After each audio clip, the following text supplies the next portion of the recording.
सभी को जय मसीह एंड वेरी गुड मॉर्निंग। प्रभु यीशु मसीह के नाम में आप सभी का मैं स्वागत करता हूँ आज इस तीसरे दिन में, जिसके अंदर हम डिवोशन हम ले रहे थे।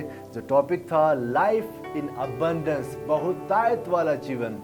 और हम पिछले 2 दिन में हम सीख रहे थे कि किस तरीके से हमारा चरवाहा हमें वो बहुतायत वाला जीवन देता है। पहली बात जो हमने सीखा वो यह था कि हमारा चरवाहा हमारे लिए वो शेल्टर बना के हमें वो बहुतायत वाला जीवन देता है। वो प्रोटेक्शन हमारे हर दिन में हमारा चरवाहा हमारे लिए यीशु मसीह करता है।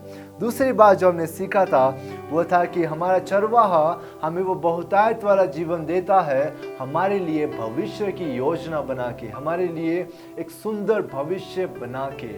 उसके काम हमारे भविष्य में प्रकट होते हैं। आमीन। और हमारा चरवाहा लगातार हर दिन को वो नया करता है। हर दिन परमेश्वर हमारे जीवन में नया काम करता है। इससे हमें आशा रहती है कि परमेश्वर जो हमारा चरवाहा है वो हमारे कल को बना रहा है। आमीन। आइए हम तीसरे भाग की तरफ चलें, जिस टॉपिक पे हम चर्चा कर रहे थे, लाइफ इन अबंडेंस, बहुतायत वाला जीवन।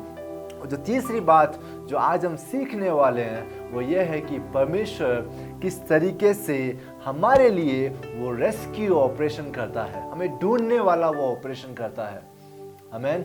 हम जानते हैं कि लूका रचित सुसमाचार उसका 15वें अध्याय में एक बात बताई गई है जो यीशु मसीह बताते हैं कि एक चरवाहे के पास में 100 भेड़ें थी और उसमें से एक भेड़ खो गई थी। और चरवाहा 99 को किसी के हाथ में सौंप के वो एक भेड़ को ढूंढने जाता है। कभी कभी वो एक भेड़ हम रहते हैं। शिप जो होता है, जो भेड़ जो होती है, उसकी कई इच्छाएं होती है। कभी कभी भेड़ चाहती है कि ओ मैं नया रास्ता पकड़ूं, कभी कभी भेड़ चाहती है कि ओ मैं नए पेड़ की पत्ती खाऊं, कभी कभी भेड़ चाहती है कि मैं और ऊंचाई पे जाऊं। और कभी कभी हम भी चाहते हैं कि प्रभु मैं इस दुनिया में और ऊंचाई में जाना चाहता हूं। और जब भेड़ पहाड़ पे चढ़ने के लिए जाती है और वो ऊंचाई जाती है और वो और दुनिया को देखती है, कितनी सुंदर दुनिया है, और वो और उस पहाड़ के ऊपर चलती जाती है। और हम सभी जानते हैं कि भेड़ के हाथ और पैर वो बंदर के समान नहीं है जो वो पकड़ के ऊपर चढ़ सके।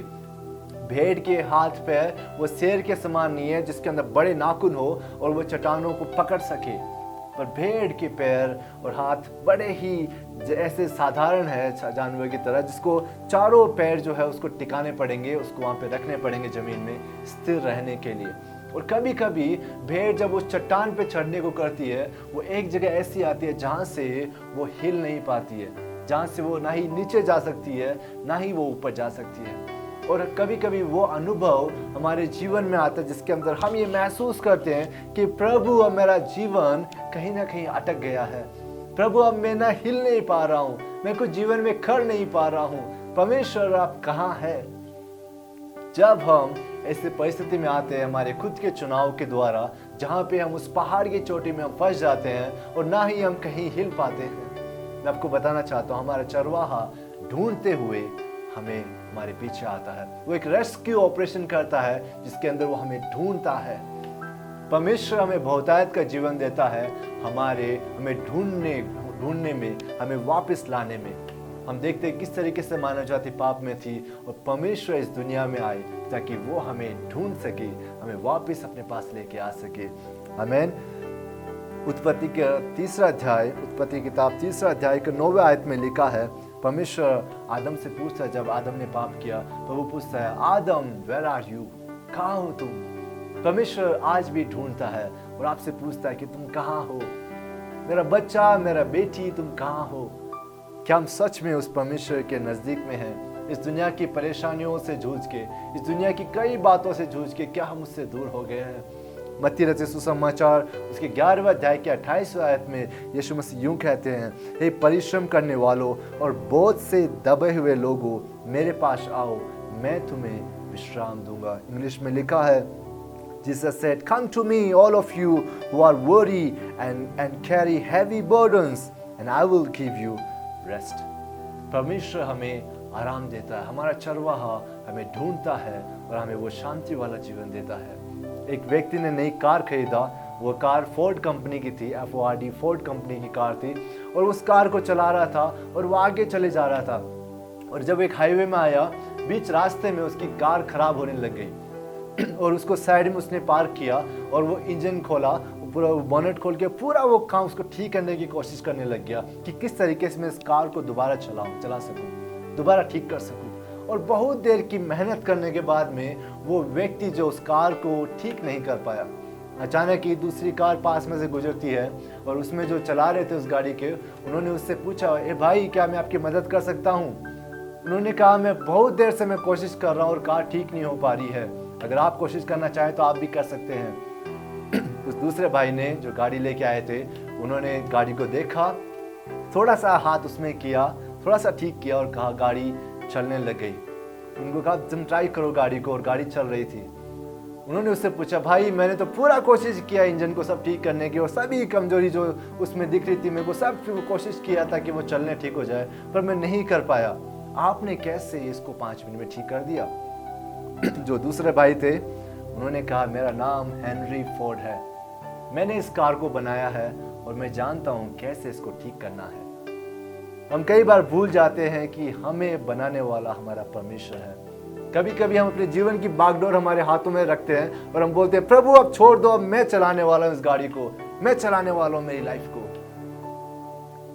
जब भेड़ चरवाहे की उस प्रोटेक्शन से, उस सुरक्षा से जब दूर जाती है, मैं आपको बताना चाहता हूं भेड़ खतरे में है। भेड़ के पास शेर के समान कोई नाखून नहीं है, कोई बड़े बड़े दांत नहीं है, या फिर कोई गेंडे के समान मोटी चमड़ी नहीं है, हाथी के समान मोटी चमड़ी नहीं है, ना ही उसके पास चीते जैसे मतलब पैर है जो तेज दौड़ सके, हिरनी जैसे पैर जो तेज दौड़ सके।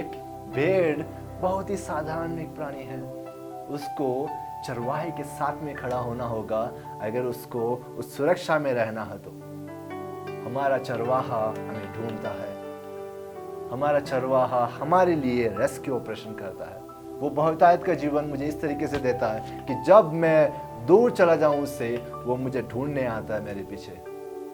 मेरा परमेश्वर वो लाइफ इन अबंडेंस मुझे देता है, मुझे दोबारा ढूंढ के अपने दोबारा नजदीक लाके। क्या हम उस परमेश्वर से दूर हैं? क्या आज इस सुबह हमें महसूस करें कि प्रभु मुझे ऐसा लग रहा है कि आप दूर हैं, मुझे ऐसा क्यों लग रहा है प्रभु कि आप मेरी प्रार्थना ऐसा नहीं सुन पा रहे हैं, या फिर मैं ठीक से प्रार्थना नहीं कर पा रहा। मैं आपको बताना चाहता हूँ, आप इस परमेश्वर को हमेशा पुकार सकते हैं। आपका चरवाहा आपके नजदीक है। चाहे आपके चुनाव के कारण आप दूर हो गए हो, चाहे आपके चुनाव के कारण आप इस दुनिया में दूर चले गए हो परमेश्वर से, पर आपका चरवाहा आपको ढूंढने आता है। वो एक भेड़ भी उसके लिए बहुमूल्य है, उस एक भेड़ के लिए भी वो अपनी जान देता है। आमीन। हमारा परमेश्वर जानता है कि कैसे हमें ठीक करना है, क्योंकि उसी ने ही हमें बनाया है। आइए मेरे साथ प्रार्थना करें और आज के पूरे दिन को हम परमेश्वर के हाथों में सौंपें कि प्रभु हमें क्षमा कर कि हम आपसे दूर चले गए हैं, और हमें प्रार्थना करते हैं प्रभु कि आपके नज़दीक हम लगातार रहने पाए। आइए हम प्रार्थना करें। परमेश्वर, आज के इस दिन को हम आपके हाथों में सौंपते हैं और प्रभु हम प्रार्थना करते हैं प्रभु जी कि आपकी इच्छा, आपकी मर्जी हमारे जीवन में पूरी हो। प्रभु जी, दुनिया की विचारधाराओं से प्रभावित होके, दोस्तों की बातों से प्रभावित होके हम बहुत दूर चले जाते हैं प्रभु आपसे।